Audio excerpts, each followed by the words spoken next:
Boruto part 2 two Blue Vortex का chapter 1 आ चुका है एंड 4 साल के टाइम स्किप के बाद सारे कैरेक्टर इंट्रोड्यूस हुए हैं। और मुझे अभी कहना पड़ेगा कि कैरेक्टर के डिज़ाइन बहुत ही अच्छे हैं। नारुतो यूनिवर्स में कैरेक्टर्स को इन डिज़ाइन में देखना अच्छा लग रहा है, मतलब कैरेक्टर्स के कपड़े मुझे अच्छे लगे। तो चैप्टर स्टार्ट होता है विद साराडा जो कि होकागे के ऑफिस के सामने जाकर खड़ी है और वो अंदर स्टेप करती है एंड हमें पता चलता है कि शिकामारू जो है वो नया होकागे बन चुका है, क्योंकि नारुतो अब नहीं है अवेलेबल तो उसकी जगह शिकामारू को होकागे बनाया गया and Konohamaru as an adviser है। यहाँ पर साराडा शिकामारू से कहती है कि मैं तुम्हें कितनी बार समझा रही हूँ, बोरुटो एक इनोसेंट है, उसने कुछ नहीं किया। बट क्योंकि एडा के पावर्स की वजह से सबको ऐसा लग रहा है कि कावाकी की जगह बोरुटो है जिसने होकागे का मर्डर किया है, जो कि हमने लास्ट पार्ट में देखा था।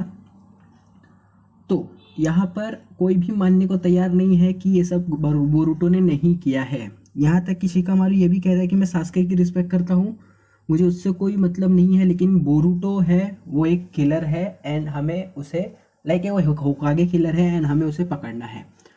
और तुम अगर ऐसे ही करोगी तो तुम कभी होकागे नहीं बन पाओगी। जिस पर साराडा कहती है कि मैं लॉर्ड सेवन को फॉलो करती हूँ ना कि तुम्हें। और यहाँ पर ये कन्वर्जेशन ख़त्म हो जाती है। Well Shikamaru as an Hokage मैंने एक्सपेक्ट तो नहीं किया था, बट ठीक है, नारुतो के बाद अगर कोई बनता है तो वही बनने वाला था, ये तो एक्सपेक्टेड था। क्योंकि नारुतो से पहले काकाशी था, बट काकाशी को अभी तक मांगा में हमने देखा ही नहीं है। एनीमे में देख लिया बट मांगा में काकाशी को अभी तक देखा ही नहीं है। नेक्स्ट हमें पता चलता है कि नारुतो और हिनाटा जो डायमेंशन में है वो दिखता कैसा है। और यहाँ पर टाइम नहीं बढ़ता, ये डायमेंशन के अंदर टाइम रुका हुआ रहता है। नारुतो जब सील हुआ था इस डायमेंशन में तब जितनी उम्र का था वो अभी भी उतने ही उम्र का है, और बाकी लोगों की उम्र 4 साल बढ़ चुकी है। एंड हमें कावाकी का फर्स्ट लुक मिलता है जो कि बहुत ही रॉक स्टार टाइप होते हैं ना, रॉक बैंड एक चल रहा है वैसे लुक्स है इनके। कूल है, मैं ये नहीं बोलूँगा कि लुक्स ख़राब है, लेकिन एक निंजा के पर्सपेक्टिव से अगर मैं देखूँ ना, अगर एक शो किसी निंजा के ऊपर बेस्ड है तो फिर शिनोबी के लिए ये लुक ठीक है या नहीं मुझे पता नहीं, बट दिखने में तो ओवरऑल काफ़ी अपीलिंग सा लुक है सारे कैरेक्टर्स का। नेक्स्ट हमें दिखता है कि साराडा सूरी से बात कर रही है कि नेक्स्ट हमें दिखता है कि साराडा सूरी से बात कर रही है कि सब लोग ओमनीपोटेंस से अफेक्ट हो चुके हैं। जो एबिलिटी एडा ने यूज़ किया था उसका नाम था ओमनीपोटेंस, जिसकी वजह से सबको ये लगता है कि बोरुटो होकागे किलर है एंड उसकी कावाकी है जो नारुतो का बेटा है। बोरुटो और कावाकी का प्लेस स्विच हो चुका है।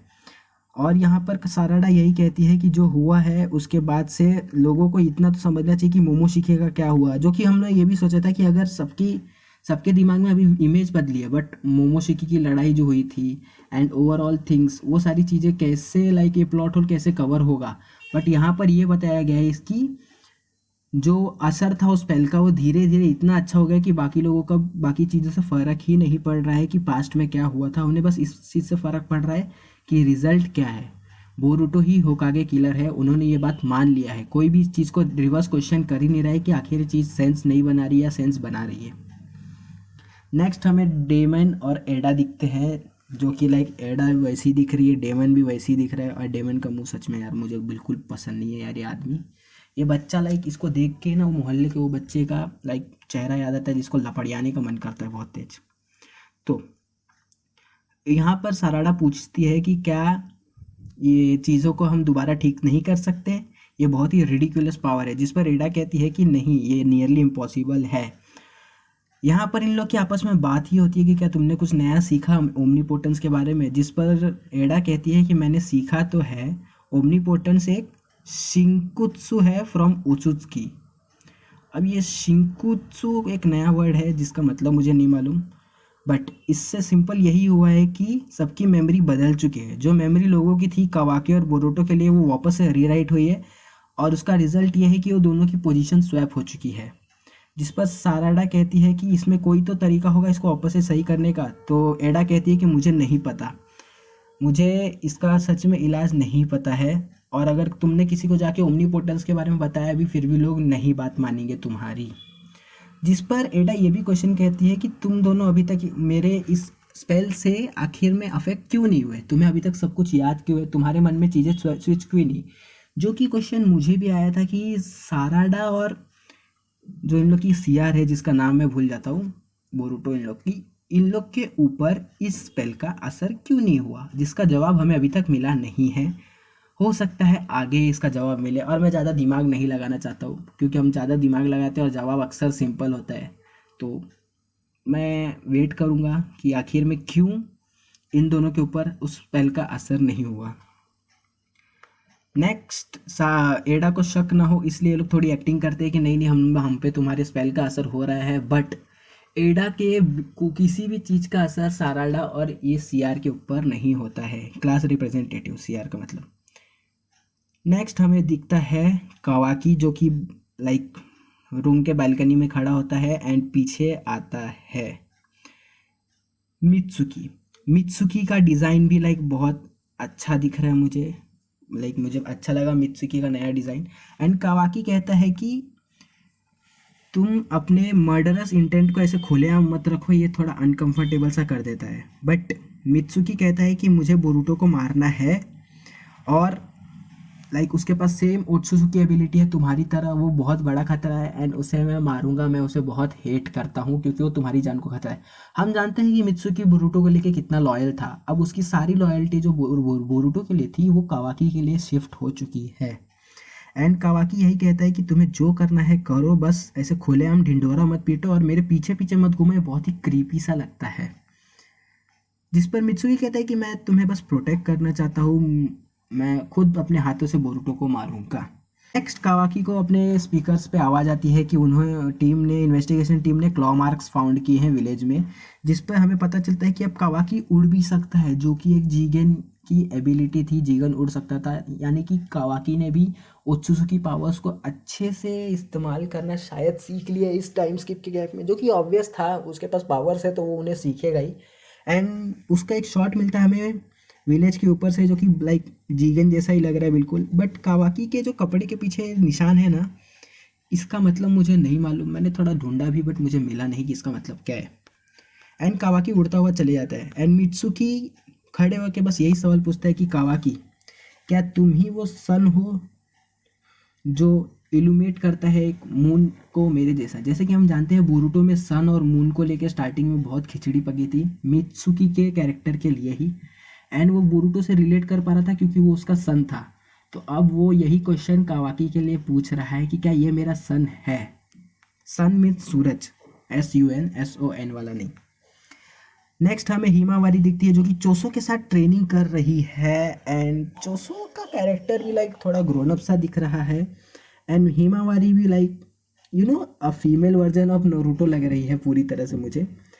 ट्रेनिंग के बाद यहाँ पे शिकाडाई और इनो की एंट्री होती है, एंड मुझे इनके कैरेक्टर्स भी डिज़ाइन अच्छा लगा। ये दोनों भले से पोकेमोन वो मास्टर लग रहे हैं, बट कूल कैरेक्टर लग रहा है, और शिकाडाई का कैरेक्टर सच में अच्छा लग रहा है, पूरी तरह शिकामारू को रिजेंबल कर रहा है वो, at the same time future generation का लग भी रहा है। नेक्स्ट हमें पता चलता है कि हिमावारी बोरुटो को बचाना चाहती है। जब उससे पूछता जाता है कि तुम इतनी ट्रेनिंग क्यों कर रही हो, तो वो कहती है कि मेरा दिल नहीं मानता कि बोरुटो कुछ गलत कर सकता है, साथ में मुझे ऐसा नहीं लगता है कि नारुतो मरा, उसे ऐसा नहीं लगता है कि नारुतो मर चुका है, उसे लगता है कि नारुतो जिंदा है। एट द सेम टाइम उसे ये भी लगता है कि बोरुटो ने कुछ गलत नहीं किया है, उसे बोरुटो को बचाना है। ये एक बहुत ही बड़ी बात है कि हिमावारी जो है अभी भी ये ऐसा सोच रही है कि उसे बोरुटो को बचाना है, क्योंकि अगर हम देखें तो साराडा को छोड़कर और वो उनकी क्लास रिप्रेजेंटेटिव को छोड़कर कोई भी अब बोरुटो के साइड में नहीं है। पूरे चैप्टर में सास्के का हमें पता नहीं क्या हुआ है, वो हमें दिखा नहीं है, बट कोई ऐसा फैमिली मेम्बर उसके साइड में होना, उसकी पूरी फैमिली में से उसे पावर देगा, यानी फ्यूचर में किसी तरह तो प्ले करेगा, क्योंकि हिमावारी का मुझे लगता है काफ़ी बड़ा रोल होगा इस सीरीज़ में आगे चलकर। एंड नेक्स्ट हमें पता चलता है कि कावाकी उस लोकेशन पे पहुंच के उस क्लॉ मार्क को अपनी आंखों से श्रिंक करके गायब कर देता है, बट वहाँ से जाते जाते वो देखता है कि जो गार्ड्स थे उनमें से गार्ड्स के पीछे भी क्लॉ मार्क है, एंड ये देखकर वो शिकामारू को चौकन्ना करता है और कहता है कि सारे गार्ड्स को बोलो एक जगह इकट्ठा होने में, सबके क्लॉ मार्क्स देख देख के हटा दूंगा। ये ऑर्डर देता ही है वो कि जो विलेज में एक गार्ड के पीछे से क्लॉ मार्क रहता है, जिसके अंदर से वो 10 टेल वाली आर्मी निकलती है जो कि कोड ने बनाई थी। उनमें से एक चमचा उसका निकलता है एंड तबाही मचाना चालू करता है एंड धीरे ही धीरे बहुत सारे वहाँ पे आ जाते हैं। विलेज में इन्फॉर्म होता है और वहाँ पर कावाकी कहता है कि मैं पहुँच रहा हूँ और साराडा जाके फाइट चालू कर देती है। साराडा एक को जब मारती है तो देखती है कि उसके शरीर पे जो क्लॉ मार्क्स बने हैं उसमें से मल्टीपल होकर वो लोग आ रहे हैं। वो लोग स्प्लिट नहीं हो रहे बट जस्ट बेसिकली उन लोग के शरीर पे क्लॉ मार्क्स है एंड उनमें से दूसरे मॉन्स्टर्स बाहर आ रहे हैं।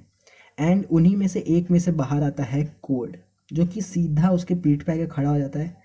एंड कोड के लेफ्ट आई पे भी एक स्लैश है। वो कब हुआ कैसे हुआ ये तो मुझे पता नहीं किसने उसे दिया, बट शायद हमें आगे पता चले कि ये किसने दिया। उसने यहाँ पे कहा भी है कि वो 3 साल से शायद बोरूटो के पीछे पड़ा था, तो हो सकता है ये बोरूटो ने ही उसे स्लैश दिया है एंड ये देख के लग भी रहा है कि एक तलवार का स्लैश हो सकता है।